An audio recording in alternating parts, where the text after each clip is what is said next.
पिछले क्वेश्चन में हमने मटेरियल यूसेज वेरिएंस करा था, standard price, standard quantity minus actual quantity. तो 6 था, 120 में से 110 गए तो 6 बचा, 6 इंटू 10 तो 60। ये फेवरेबल आ रहा है क्योंकि ये प्लस में आ रहा है। नेक्स्ट क्वेश्चन पे आ जाएंगे। Modern limited issued a prospectus for applying for 2000 shares, received application for 3000 shares. The applicants for 2400 shares were allotted shares on pro rata basis. If Vivek has been allotted 40 shares, then for how many shares did Vivek applied? तो applied कितने हुए थे? 3000, allot हुए 2000। 2400 जो थे वो share applicants जो थे उनको शेयर अलॉट हुए 2000। 600 को यानी कि एक भी शेयर नहीं मिला। तो अगर अलॉटेड शेयर 2000 थे तो अप्लाइड थे 2400।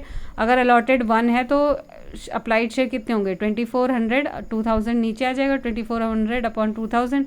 अगर अलॉटेड 40 शेयर्स थे विवेक के तो फिर अप्लाइड कितने होंगे? 24 अपॉन 2000 इंटू 40। तो आंसर आएगा 48 शेयर्स। यानी कि विवेक ने कितने शेयर्स के लिए अप्लाई किया था? 48 शेयर के लिए, लेकिन उसे अलॉट हुए 40 शेयर्स। नेक्स्ट क्वेश्चन है, which one is the merit of joint stock company? Answer है ट्रांसफर ऑफ शेयर्स। इसमें अदर ऑप्शंस थे हमारे पास, lack of secrecy, speculation in shares, limited scope of work. Joint stock company क्या होती है? Joint stock company is an association of persons formed for carrying out business activities and has a legal status independent of its member, thus it is an artificial person having separate legal existence, perpetual succession and a common seal. इसे govern किया जाता है company act 2013 से। The Graicunas theory of span of control was propounded by V A. Graicunas. Span of control equals to span of management. Graicunas theory क्या है? French management consultant V A. Graicunas introduced a theory on span of management which explain 3 kinds of relationship that a superior can have with subordinates. He formulated a theory and suggested the number of subordinates under one superior based on mathematical calculation.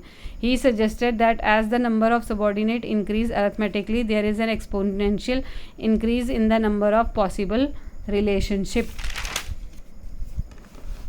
तो relationship कैसे होते हैं? ये फॉर्मूले होते हैं। Direct relation 1 to 1 relationship इस तरीके से होता है। क्रॉस रिलेशनशिप उसका ये फॉर्मूला होता है, वो डायरेक्ट में n होता है खाली, क्रॉस में n ब्रैकेट में n-1 होता है। ग्रुप रिलेशनशिप में n 2n/2 होता है। टोटल नंबर ऑफ रिलेशनशिप का ये फॉर्मूला होता है। In which year the Indian partnership act was enacted? 1932। Other option थे 1936, 1956, 1995। On dissolution of a firm what will be the journal entry when the firm realises only 75,000 for the asset of ₹80,000? तो answer होगा cash account debit to realisation 75,000।